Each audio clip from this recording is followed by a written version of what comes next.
Control room, this is Michael Shawn in Studio A. Has Tom Selleck come in the building this afternoon? He's in Studio B. Hello, sweetie pie.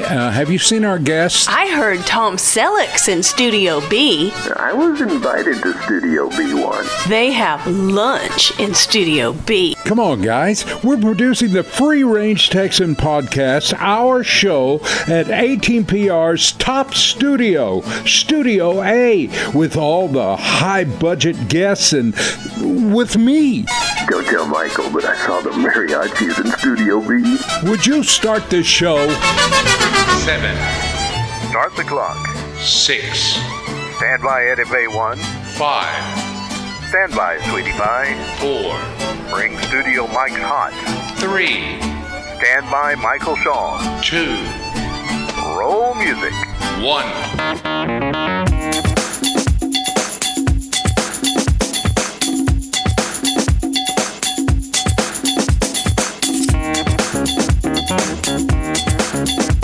Free Range Texan podcast, episode number 9. And we're glad to be back with you. Hello, everybody. We are podcasting over the wall. And throughout and around the world, we have found out that there is a large number of people in China that are listening to our Free Range Texan podcast. And we want to say a very special hello to you. It is good to know that you're there.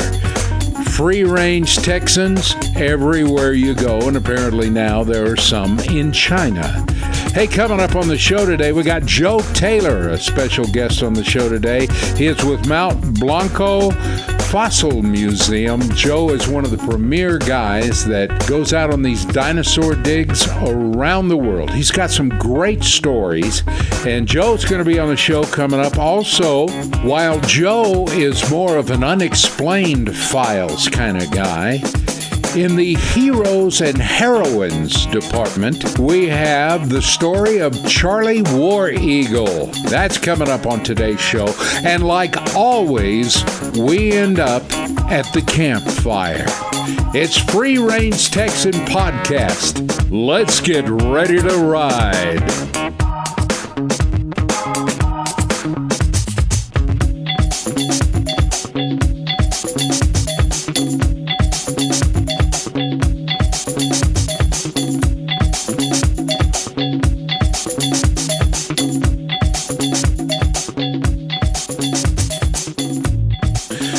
See, we have some really fine people who listen to the Free Range Texan podcast in Oregon, in the Portland, Oregon area.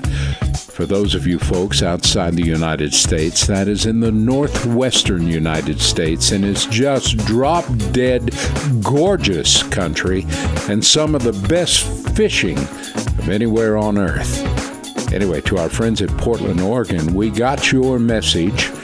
You wanted to know how come you couldn't get Stubbs barbecue sauce in the store up there. And unfortunately, that is the case. But fortunately, you have the Free Range Texan podcast. Now, if you missed this on an earlier episode, let me just tell you, we've already established that Stubbs barbecue sauce is Larapin. It will fling a craving on you. It is the best Texas state-approved barbecue sauce that you can get your hands on. Now, that's a free-range Texan fact. That's right. This is old Michael Shawn telling you that we don't barbecue without Stubbs barbecue sauce. Now, here's what you do. You go to the freerangetexan.net website, and inside of that website, you will find the Free Range Texan House of Treasures. And there is no greater treasure than Stubbs barbecue sauce. So get you some. Get in there, you tell them Michael sent you, and you got to have your stubs right now. Now, on with the show.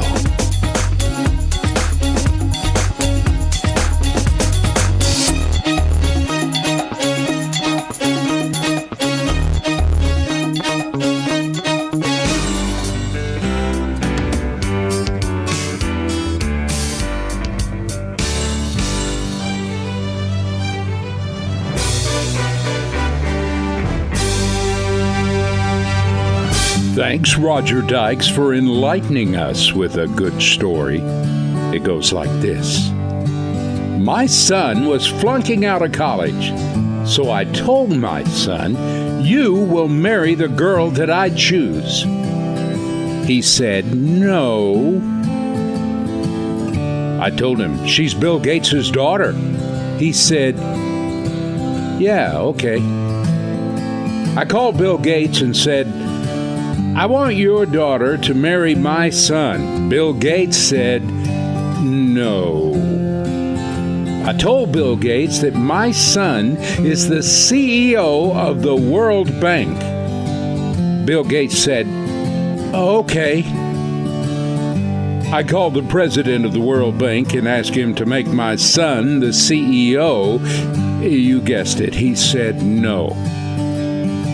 But I told him, my son is Bill Gates' son-in-law.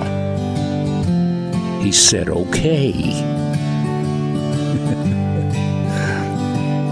That is exactly how politics very often works, and thus began the practice of hiring 1 or 2 or 6 or 8 morons to work in influential positions of our government.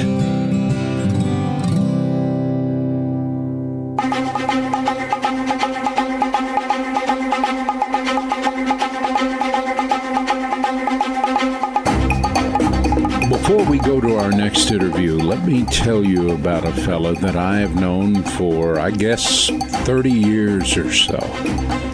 He's a guy by the name of Joe Taylor, and he's one of the most remarkable individuals that I've ever been around. Now, Joe Taylor is at Mount Blanco Fossil Museum, which is a research facility about 35 miles outside of Lubbock, Texas. Joe is known around the world to being one of the most foremost and sought-after experts on removing fossilized remains from the ground. And he travels all over the globe where people will ask him to come in and take charge of a dig, or where people will send the most interesting items to him for him to work with and study and make casts of one type or another where they can be shared with groups of people all over the world. We had a remarkable conversation, and in fact, there's way too much information for just one of our podcasts. But we're going to reveal to you a number of things that we talked about. On this program, we have come across time and time again people who will swear that pterodactyls exist. That is literally what could be called a flying dinosaur, a large, long-beaked, bird-like creature that had a deadly reputation. But now, there are a number of people who've seen pterodactyls. Naturally, Joe Taylor is one of the first people they will talk to. Joe Taylor, I keep coming across the trail of people that say they believe that pterodactyls still exist in this day and time. What are your thoughts on that? The pterodactyl, there's several forms of the flying, what they call flying dinosaurs. Whatever they are, they don't have scales usually. They usually have fur of some sort. They're preserved in what's called Cretaceous sediments, which is supposed to be 65 to 80 million years old, right? You find some of them in Germany with the skin impressions preserved, beautifully preserved, the teeth all still in their head. They're not a bat, and I'll tell you why they're not a bat. In Leviticus, it tells you what you're not supposed to eat, and it lists the bat. You're not supposed to eat bats because they're not good for you, or fowl that goeth on its all four. What? So I called a paleontologist in New York City. I said, hey, what fowl goes on its all four? He goes, penguin? I said, what about pterodactyl? Yeah. They walk on their knuckles and their feet. They're four-legged. Okay, they go on their all fours. Not supposed to eat them. All of the reports about pterodactyls in Papua New Guinea, Mexico, and other places, they are bad animals. If they spit on you or defecate on you, then you're in bad trouble. You could die of third-degree burns in some cases.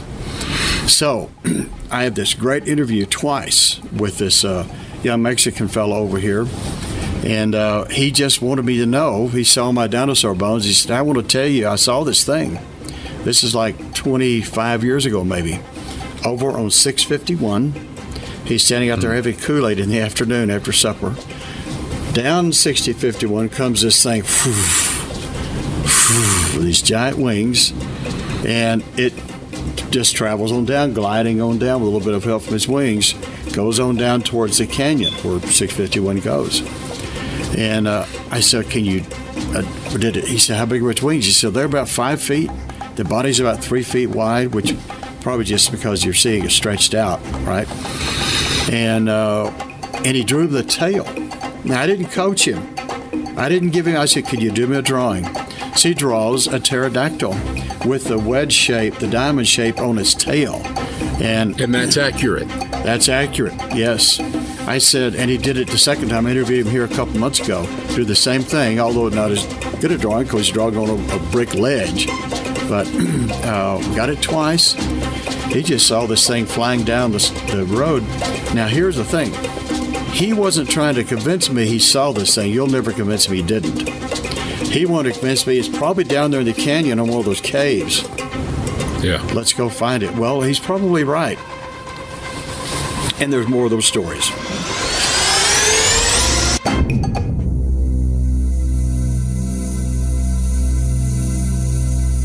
You've been listening to another free-range Texan unexplained file. If you'd like more information about Joe Taylor or the Mount Blanco Fossil Museum, find more information on freerangetexan.net.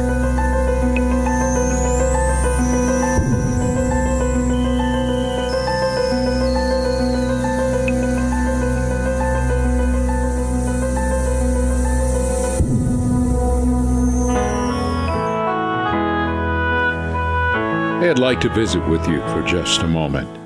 We were having one of those behind-the-scenes production meetings the other day here at the Free Range Texan, and I noticed something on our analytics. That's where we can see what's going on with the Free Range Texan around the world. Oh, we don't come and peek in your window, actually, but we see what countries around the world where we have X number of listeners or X number of people going to our website. It's interesting. I began to notice a large amount of people from China that have begun listening to our Free Range Texan broadcast. And a really neat idea hit me. Why can't a Texan reach out to the folks in China and say, we're glad you're on board, and take your hand in a spirit of friendship? Why can't we just let all the political climate and everything else that's going on in the world just go by for a minute and just you and I be friends? And let me tell you that we appreciate you being on board with us every 2 weeks with a brand new Free Range Texan podcast. We're glad to have you. The other item is, those folks at Amazon just blew me away the other day. They made a really nice gesture to our Free Range Texan podcast. You see, they study the same analytics on our podcast that we do. And they decided that they would clear us to do business around the world as Free Range Texans on Amazon. Now, you people that go to our website, that we've been an Amazon affiliate for quite some time. But what we were not able to do is include a great number of the countries in the world. But now, no matter what country you're in, for the most part, when you order from Amazon, if you will first go through a portal on our website, on any one of our items or gifts in our gift shop, then go on to Amazon and search for what you're looking for, and anything else you purchase helps us out here on the Free Range Texan podcast. Thanks a million. We appreciate it, y'all. And keep listening, and we'll keep it interesting here on the Free Range Texan podcast.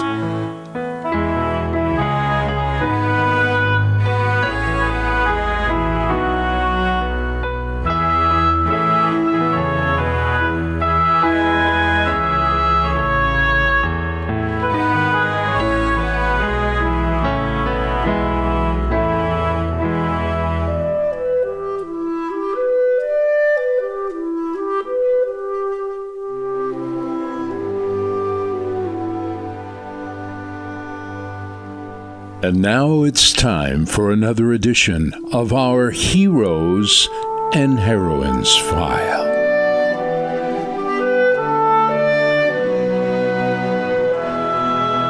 This story was inspired by a friend of mine, Roger Dykes. Pat Brady had a temper, no doubt about it. Most folks just blamed it on his Irish heritage. No one could really stay around him for very long, with the exception of Charlie War Eagle. Now, before y'all get headed up the wrong trail, let me just explain that Charlie War Eagle is not a Native American Indian. Charlie was exactly what the name implied, an eagle. Now, I'll be the first to admit it's pretty unusual for someone to have an eagle as a pet, but the two of them made quite a team. Pat Brady first gained his interest in large, majestic birds when he attended Auburn University, but the rest of the story is that Pat's college career was cut short when his temper got him into a bar fight, ending in an arrest, a night in the drunk tank, and eventually expulsion from Auburn. But his love for the mascot continued. As often as possible, Pat and Charlie would head up to the mountains to explore new trails and enjoy the great outdoors. Now picture this. Pat would walk along and wear a heavy padding on his forearm, especially made for Charlie to land and grab hold. The two of them would sometimes walk for hours. Sometimes Pat would stop to admire the scenery and allow Charlie to stretch his wings. Charlie would soar to great heights and go long distances away, but generally never quite go out of sight from Pat's watchful eyes. It is as if the two kept an eye on each other. Charlie War Eagle would always come gliding back in. With a thud, he would land on Pat's arm. One day, they were on an unfamiliar trail. It was a beautiful valley with a crisp, clear stream rolling over a rocky stream bed surrounded by grassy banks. Pat let Charlie take off, and while Charlie flew in a wide circle, Pat filled his canteen. He was thirsty, and he decided to stand up and take a big old swig.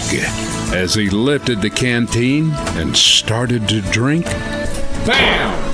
The canteen was knocked out of his hands.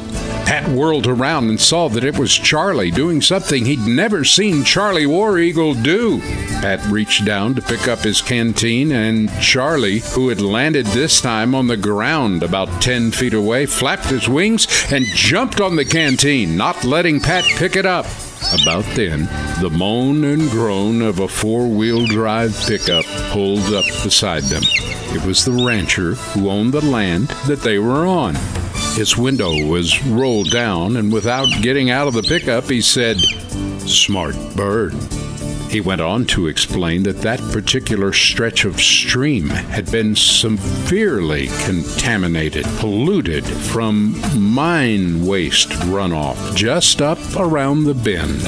He said the mine was closed, but the pollution continued. Well, in the time we have left, let me just say that Pat Brady still takes Charlie War Eagle for walks. And Charlie, well, he's got a home for life.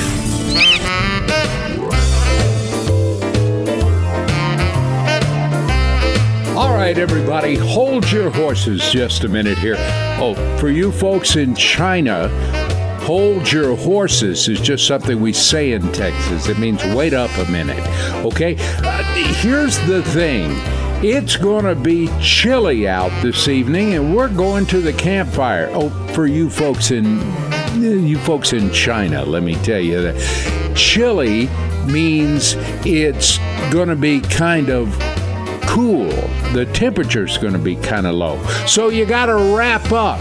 Okay, everybody on the same page here? We're going to the campfire. It's coming up next.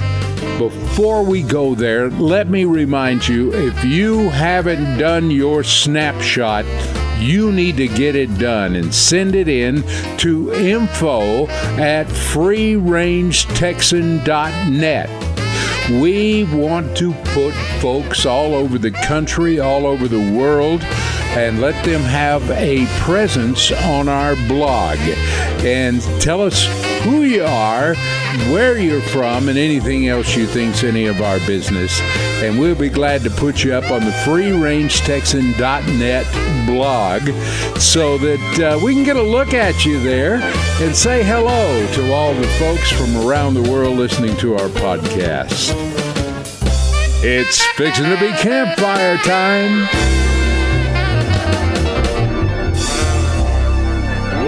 Hi, this is Michael Shawn. Welcome to the campfire. Here's a story by Gary Avery. You see, in cowboy slang, they were known as sky pilots or traveling preachers who went from town to town or saloon to saloon preaching about heavenly glory and passing the hat. Well, anyway, y'all, on a cold, crisp January morning in 1882, the stagecoach rolled into Tombstone, Arizona. Stepping off into the sunlight was a passenger named Endicott Peabody. Now, this infamous shootout at the OK Corral, this had already happened a few months prior to this arrival. I remember the preacher put down his bags and kind of surveyed his surroundings, and you can best believe that his surroundings were surveying him. The Right Reverend Endicott Peabody was more interested in building the numbers of his flock and his church attendance, and his answer to that was a certain kind of charisma. Now, one Sunday, Endicott was giving a sermon about the 11th commandment. He titled it, "Thou shalt not covet thy neighbor's cattle."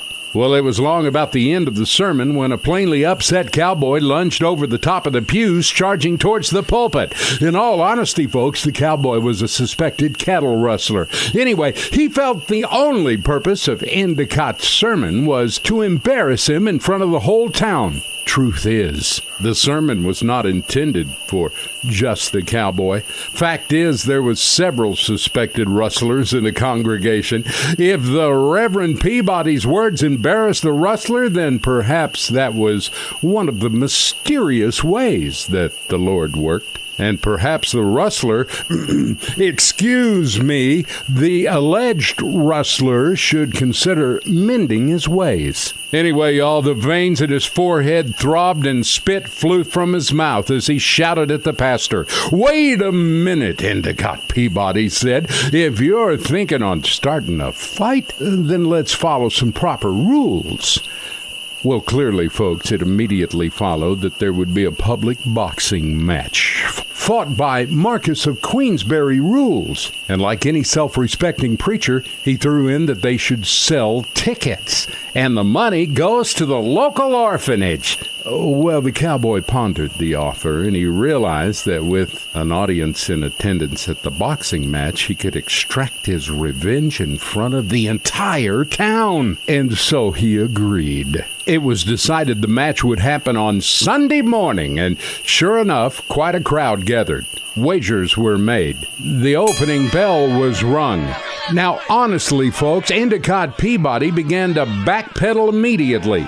Then he stopped and went into what I would call a defensive posture. I'm thinking it was the earliest known use of the rope-a-dope. When he did that, it infuriated the cowboy. He came out swinging.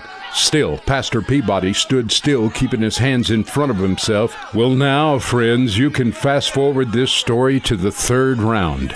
The cowboy unleashed a lethal combination of punches. Left, right, left, right, left. 5 punches swung in the air. The cowboy paused for just an instant, and his hands were on his knees, gasping for breath. It was at that moment that Endicott Peabody saw just what he was waiting for. He delivered a right hook to the cowboy's jaw, which sent him sprawling across the canvas. And folks, I'm just telling you, church attendance went way up after that.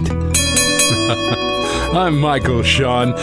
Thanks for joining me at the campfire. Adios, my friends. Hey, we want to thank Joe Taylor for being on this show, and we'll be inviting him back. And if you folks haven't sent your pictures in yet, on the freerangetexan.net website, for heaven's sakes, get that done. Be sure and include your name and where you're from. Take them home, sweetie pie. Thank y'all for listening to the Free Range Texan podcast, produced at A18PR Studios out yonder in West Texas, with our host, who's been voted the hardest working man in podcasting, Michael Sean. Feedback or submissions to our program can be submitted on our website, freerangetexan.net. That's freerangetexan.net. This is Sweetie Pie on behalf of Michael Sean and the crew here in Studio A, where we're all looking forward to spending time with you on our next bi-weekly episode of the Free Range Texan podcast. Y'all come back now, you hear?